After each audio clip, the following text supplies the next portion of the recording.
NVN के दोस्तों नमस्कार, सलाम। कमाल की बात में बड़ी ईद की मुबारकबाद के साथ आपका स्वागत, इस्तकबाल, वेलकम।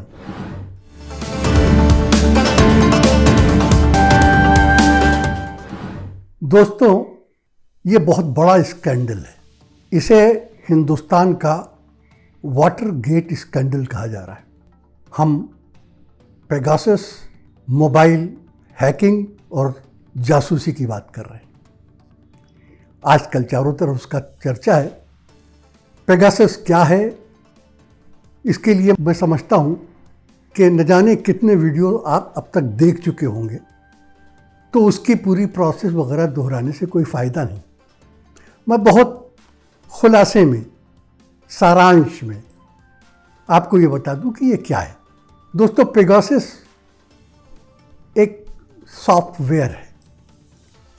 उसकी वर्किंग के लिए अगर मैं 2-4 जुमलों में बताऊं आपको, तो ये है कि फर्ज कीजिए ए के पास जो मोबाइल है उसमें ये सॉफ्टवेयर मौजूद है, पेगासस। अब ए बी को नंबर किसी तरीके से मालूम कर लेता है और उसे एक मिस कॉल देता है या एक एसएमएस भेजता है। बी जाहिर है कि ये देखने के लिए कि ये मिस कॉल किसका है या ये मैसेज क्या है, अपना मोबाइल ऑन करता है और जैसे ही उस नंबर को वो टच करता है, बी का तमाम डेटा, बी के मोबाइल का सब कुछ ए के मोबाइल में ट्रांसफ़र हो जाता है।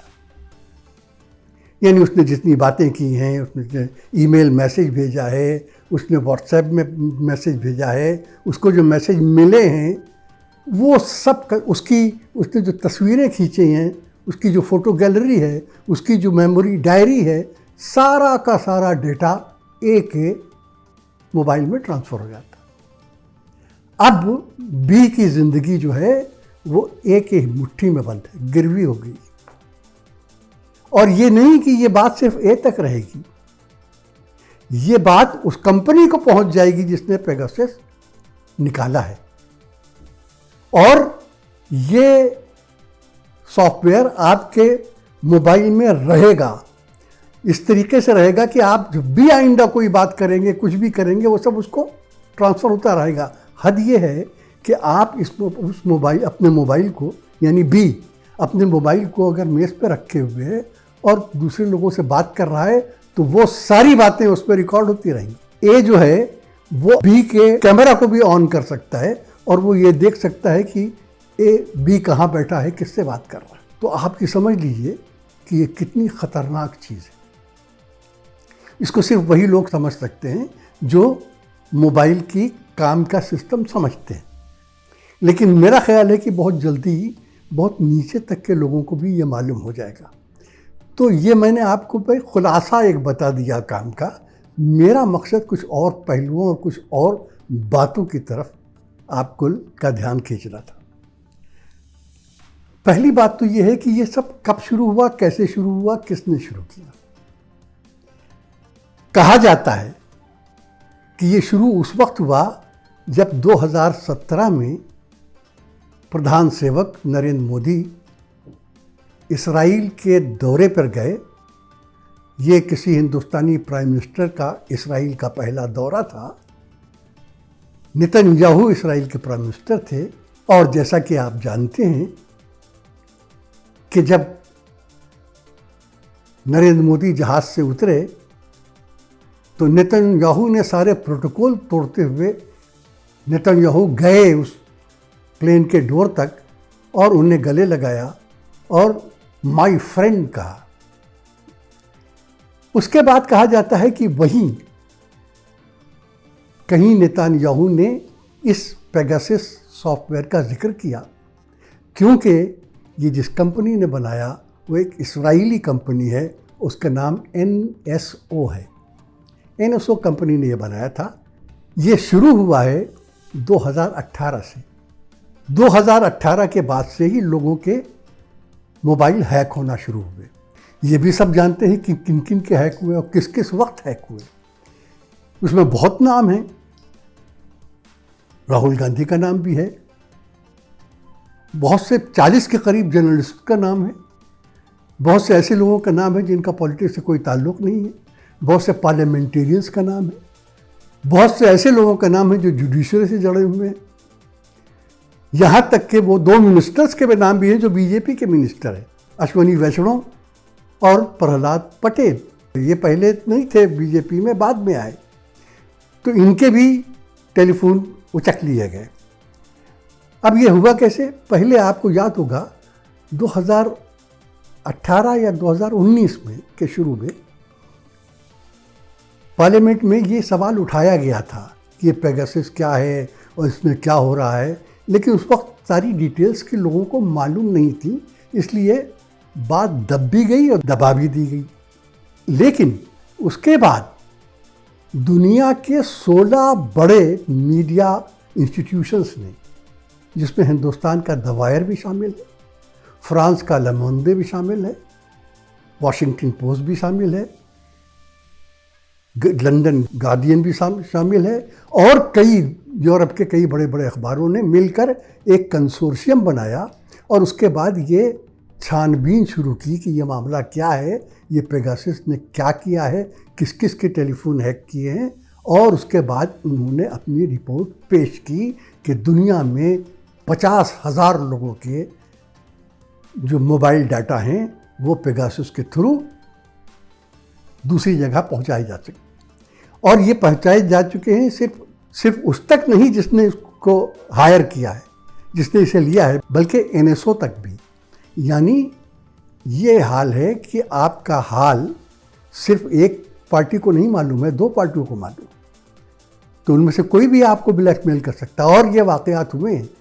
इस सिलसिले में रंजन गोगोई का नाम लिया जा रहा है, जो हमारे एक्स चीफ जस्टिस हैं, कि उन्हें ब्लैकमेल किया गया है इसी तरह से कि कुछ कन्वर्सेशन उनके और उस औरत के जिसने उन पर इल्ज़ाम लगाया था सेक्सुअल हैरेसमेंट का, और उसी की वजह से फिर रफ़ाइल के जजमेंट हुए। ये सब बातें कही जा रही हैं, सच्चाई कितनी है इसमें बाद में मालूम होगा।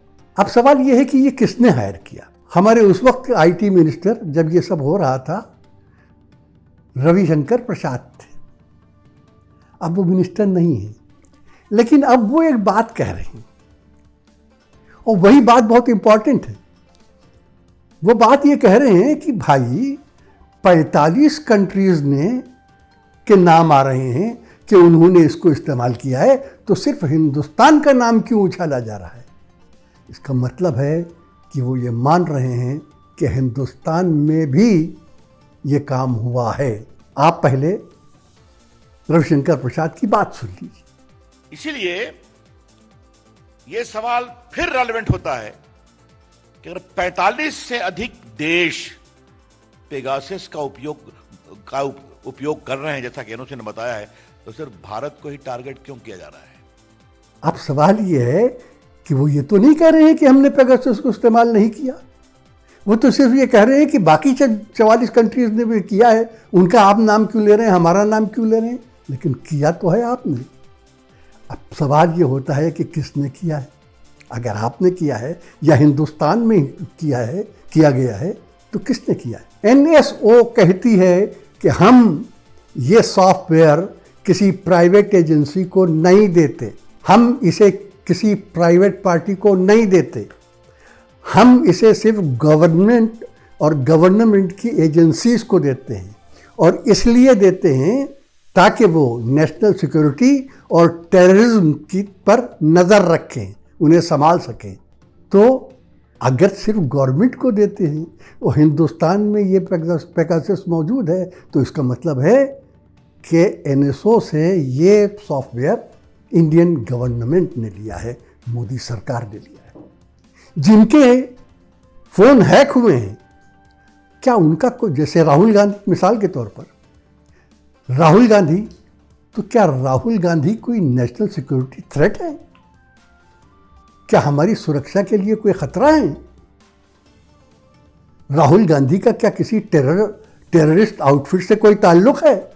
जर्नलिस्ट रोहिणी सिंह, सिद्धार्थ वरदराजन, ये जर्नलिस्ट और भी कितने पार्लियामेंटेरियंस और भी कितने और लोग, क्या ये इनका कोई टेररिज्म से ताल्लुक़ है? तो इनके, और कब किए गए? 2019 से इलेक्शन से पहले,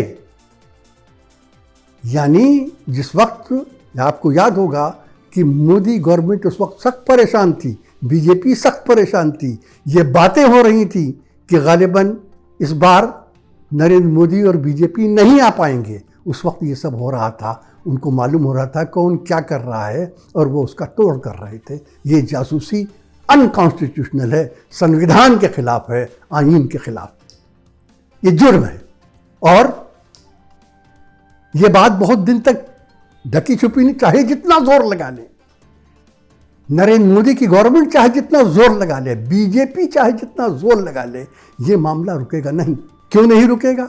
उसकी वजह है, उसकी वजह यह है, अगर फ्रांस इस मामले की प्रोब शुरू कर सकता है, छानबीन शुरू कर सकता है, तो इंडिया क्यों नहीं शुरू कर सकता? और फ्रांस ने इसकी छानबीन शुरू कर दी। ये कहा जाता है कि राफेल के जजमेंट में पूरा इस पेगासस के इस्तेमाल के जरिए रंजन गोगोई को प्रेशराइज किया गया था। इस मामले की भी फ्रांस में छानबीन हो रही।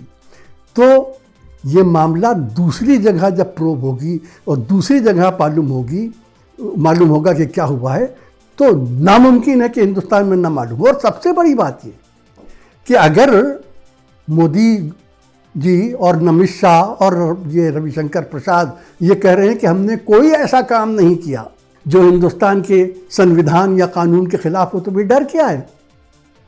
क्यों आप इसकी छानबीन नहीं करते? बहुत मामूली बात है, छानबीन बहुत मामूली बात है। एनएसओ से पूछिए कि तुमने हिंदुस्तान में अपना ये सॉफ्टवेयर किसको दिया है? एनएसओ कहती है हम सिर्फ गवर्नमेंट को देते हैं।